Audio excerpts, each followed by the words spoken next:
गांव का नाम है चंद्रपुर, जहां पर आज काली मां का पूजा चल रहा होता है, जिस वजह से गांव के सभी लोग पूजा में मग्न थे। इसी समय गांव के मुखिया का पत्नी का एक बेटा पैदा होता है। बेटे के बारे में सुनकर मुखिया का दिल खुशी से भर जाता है, लेकिन तभी मुखिया की पत्नी के पेट में फिर से दर्द होने लगता है, मानो एक और संतान जन्म लेने वाला है, जिसे सुनकर मुखिया का दिल पूरी तरह घबरा जाता है। कुछ ही देर बाद फिर से एक बच्चे की रोने की आवाज सुनाई देती है और इस बार मुखिया की पत्नी का एक बेटी होती है। बेटी के बारे में सुनने के बाद गाँव में पूरी तरह सन्नाटा फैल जाता है और गाँव के सब लोग स्तब्ध हो जाते हैं। मुखिया भी दुखी हो जाता है। मुखिया अपने बेटे का नाम शुभंकर रखता है और अपनी बेटी को काली मां की पुजारी को सौंप देता है। अपनी बेटी को ले जाते देखकर मुखिया की पत्नी रोते हुए गिड़गिड़ाकर अपनी बेटी को मांगती है, लेकिन वह पुजारी उस बच्ची को लेकर जंगल के बीचों बीच एक डरावनी बरगद की पेड़ के पास जाती है और उस बच्ची को उस पेड़ के नीचे रखा हुआ पत्थर के ऊपर रखकर उसकी वहीं पर बलि दे देती है, क्योंकि इस पेड़ में एक भयानक राक्षस रहता है। अगर इस गाँव में पैदा होने वाली लड़की को बलि न दिया जाए तो यह राक्षस पूरी गाँव को तबाह कर देगा। चंद्रपुर गाँव के मुखिया सो इच्छा में अपनी शिशु कन्या की बलि शैतान को दे देता है। इसके बाद हमें कुछ साल बाद की कहानी देखते हैं, जिसमें अमी सभी स्टूडेंट को रक्त बीज के बारे में बता रही होती है। तभी वहाँ पर शुभंकर आता है। दरअसल अमी शुभंकर का पत्नी होती है और उनका एक बेटी भी होती है जिसका नाम स्वाति होता है। वह अपने गांव से छुपकर शहर में रह रहे होते हैं। तभी उनकी बेटी स्वाति उन्हें कहती है, माँ,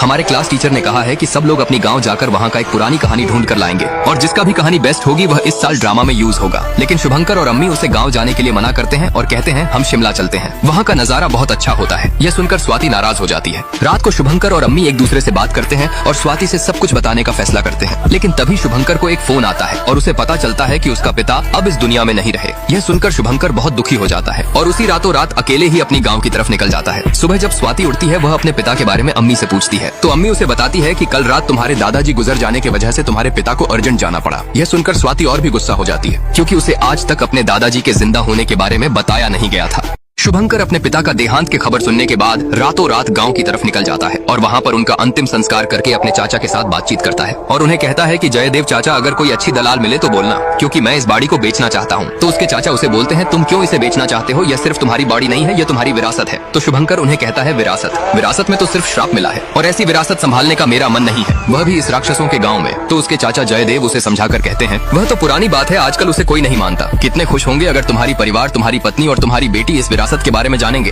अपनी बेटी के बारे में सुनने के बाद शुभंकर बहुत हैरान होता है, क्योंकि उसकी बेटी हुई थी वह उसके बारे में किसी को भी नहीं बताया था, यहाँ तक कि उसके पिता को भी नहीं बताया था। वह उनकी यह बात पर इतना ज्यादा ध्यान नहीं देता है। उसके बाद वह अपनी पत्नी अम्मी से फोन करके बताता है कि वह बहुत जल्दी ही उनके पास निकल रहा है। यह कहने के बाद वह तुरंत ही अपनी पत्नी और बेटी के पास जाने के लिए अपने पिता की अस्थियां लेकर निकल पड़ता है, लेकिन तभी वह एक पेड़ के जड़ से टकराकर नीचे गिर जाता है। इधर जब अम्मी अपनी बेटी को देखने जाती है तो देखती है कि उसकी बेटी अपने मोबाइल में उस भयानक पेड़ की तस्वीर बनाई होती है। यह देखकर वह बहुत डर जाती है और वह उस तस्वीर को तुरंत शुभंकर के व्हाट्सएप में भेज देती है। जब शुभंकर उस तस्वीर को देखता है तो वह भी घबरा जाता है। जब शुभंकर अपने घर की तरफ लौट रहा था तभी अम्बी उसे एक तस्वीर भेजती है, जिसे देखकर शुभंकर बहुत डर जाता है। दरअसल शुभंकर की बेटी स्वाति ने इस तस्वीर को बनाया होता है और उस तस्वीर में उसी श्रापित पेड़ की चित्र अंका हुआ था, जिसे देखकर शुभंकर तुरंत अम्बी को फोन करता है। लेकिन वहाँ पर नेटवर्क न होने की वजह से शुभंकर की आवाज अम्बी को सुनाई नहीं दे रहा था, जिसे कुछ ही देर में तुरंत कॉल कट जाता है। शुभंकर उस तस्वीर को देखने के बाद पूरी तरह परेशान में होता है, इसीलिए वह एक सिगरेट निकालकर पीने लगता है। लेकिन तभी उसे अपने शू में एक जड़ लगा हुआ दिखता है। जब वह अपनी मुंह में सिगरेट को रखकर पैर की तरफ हाथ बढ़ाता है तो तभी एक अजीब सा जड़ आकर उसके हाथ को जकड़ लेता है। यह देखकर जब शुभंकर अपने दूसरे हाथ से उसे छुड़ाने की कोशिश करता है तो उसके दूसरे हाथ को भी वह जड़ जकड़ लेता है। वह जड़ धीरे धीरे उसके पूरे शरीर को अपने कब्जे में लेने लगता है और उसके सिर को भी पूरी तरह जकड़ लेता है, जिससे उसके मुंह से सिगरेट नीचे गिर जाता है। सिगरेट नीचे गिरने की वजह से गाड़ी में आग लगने लगता है और उसी आग में जलकर शुभंकर की मौत हो जाता है। जब अम्बी शुभंकर की मौत की खबर पाती है तो वह पूरी तरह टूट जाती है, मानो उसकी जीवन की सभी खुशियाँ छीन ली गई हों। जब शुभंकर की क्रियाकर्म चल रहा होता है तभी वहाँ पर उनके गाँव की सरपंच जयदेव वहाँ पर आता है और वह अम्बी को हौसला देकर कहता है कि तुम दुखी मत हो, हम तुम्हारे साथ हैं और पूरा चंदनपुर गांव तुम्हारे साथ है। यह कहकर वह वहां से चला जाता है। अपने पति और पिता को खोने के बाद अम्बी और स्वाति पूरी तरह टूट चुके थे। एक दिन अम्बी को शुभंकर का सपना आता है, जिसमें शुभंकर उसे मदद के लिए पुकार रहा होता है। यह देखकर अम्बी का डर के मारे आंख खुल जाती है।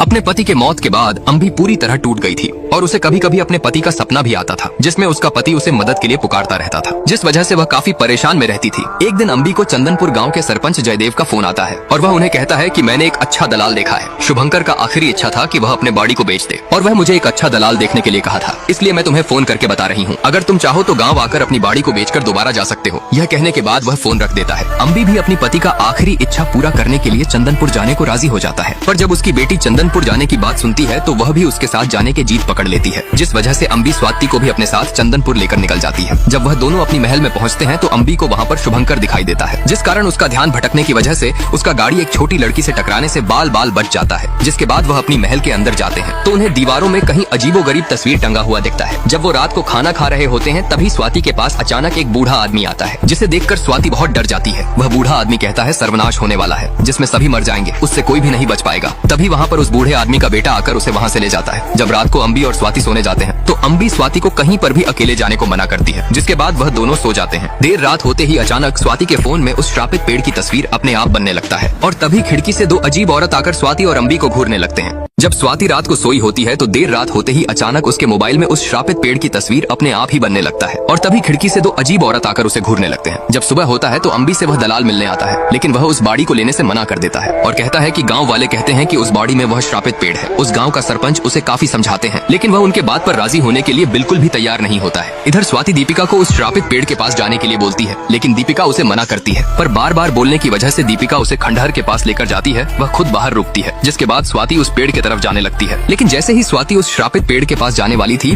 तभी उसका माँ आकर उसे रोक देती है और उसे वहाँ से ले जाने लगती है। लेकिन वहाँ से जाते समय अम्बी को वह जगह बहुत अजीब लगता है और तभी उसके पीछे अचानक एक औरत खड़ी हो जाती है, पर वह उसे देखने से पहले ही वह वहाँ से गायब हो जाती है, जिसे वह इतना ध्यान न देकर वहाँ से चली जाती है। जब दीपिका की माँ उसे डांट कर वहाँ से ले जाने लगती है तो उसकी बेटी उसे कहती है कि माँ मेरी पेट में बहुत दर्द हो रहा है। तो तभी अम्बी उसे कहती है कि मुबारक हो, तुम्हारी बेटी बड़ी हो गई है। यह सुनते ही दीपिका की माँ घबरा